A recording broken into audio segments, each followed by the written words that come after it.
नमस्कार, मैं जागो और जगाओ से दीक्षा राहुल। रोहित वेमुला की शहादत पर सत सत नमन। इतिहासकार निष्पक्ष न्याय करें। हम भारतीय एकता और अखंडता का ढिंढोरा तो खूब पीटते हैं, लेकिन हमें इस बात को नहीं भूलना चाहिए कि भारत एक जाति प्रधान देश है। अनेकता में एकता का पाठ तो खूब पढ़ाया जाता है, लेकिन यहाँ एकता में अनेकता है।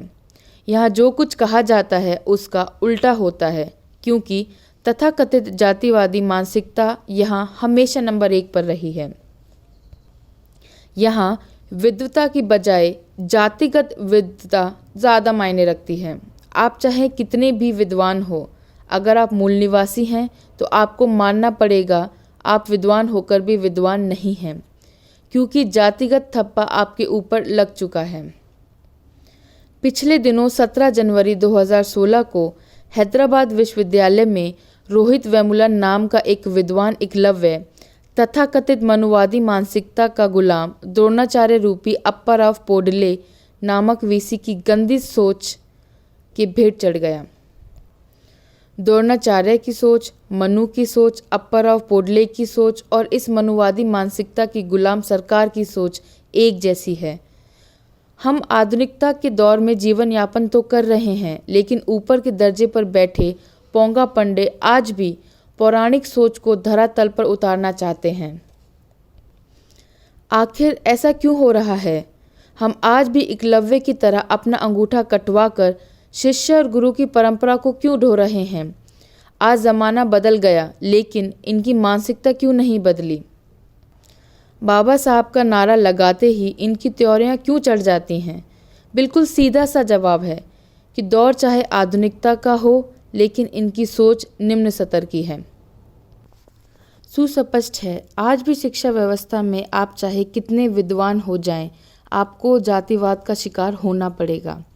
रोहित वेमुला की शहादत हमारे देश की जातिवादी दूषित मानसिकता पर अनेक प्रश्नवाचक चिन्ह लगा गई और जोरदार तमाचा जड़ गई। यह हादसा कोई नया हादसा नहीं है। सदियों से चली आ रही जातिवादी मानसिकता की द्योतक इस प्रणाली को ये लोग आज भी जीवित रखना चाहते हैं। इस प्रणाली के चलते अनेक एकलव्य जैसे नौजवान इन हादसों के शिकार हुए हैं। भारत के इतिहास में धार्मिक ग्रंथों में जब तक द्रोणाचार्य के चेले अप्पाराव पोडले जैसे जातिवादी मानसिकता के प्रतीक गुरुओं को महान सिद्ध करने पर ये लोग जुटे रहेंगे, तब तक इन हादसों को ख़त्म नहीं किया जा सकता। इतिहासकार अगर निष्पक्ष न्याय करें तो स्पष्ट हो जाता है कि द्रोणाचार्य ने जातिवादी मानसिकता के कारण एकलव्य का अंगूठा कटवाया था, तो शिक्षा देने वाले सभी गुरु इस बात को 100 बार सोचकर बच्चों को ज्ञान देते कि कहीं हमारे ऊपर द्रोणाचार्य की तरह जातिवाद या मनुवाद का थप्पा ना लग जाए। लेकिन यहाँ तो उसका उल्टा हो रहा है। द्रोणाचार्य को महान गुरु का दर्जा देने से सभी गुरुओं में होड़ लग गई है कि हम भी द्रोणाचार्य की तरह महान बनेंगे, ताकि एकलव्य की तरह कोई रोहित छात्र हमसे आगे ना निकल जाए।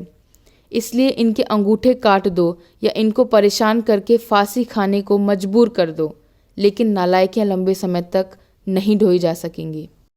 शर्म आती है स्मृति जुबिन ईरानी, बंडारू दत्ताराय जैसे कैरेक्टर को लोकतंत्र में देखकर, जो छात्रों की छोटी सी लड़ाई को संसद तक ले जाकर अपनी नाक का सवाल बना लिया। कार्ल सैगन की तरह विज्ञान लेखक बनने वाले एक विद्वान नौजवान रोहित वेमुला को जबरदस्ती मजबूर कर दिया इस दुनिया से विदा होने के लिए। संदर्भ क्रांति की चिंगारी रोहित वेमुला, लेखक मणि कुमार।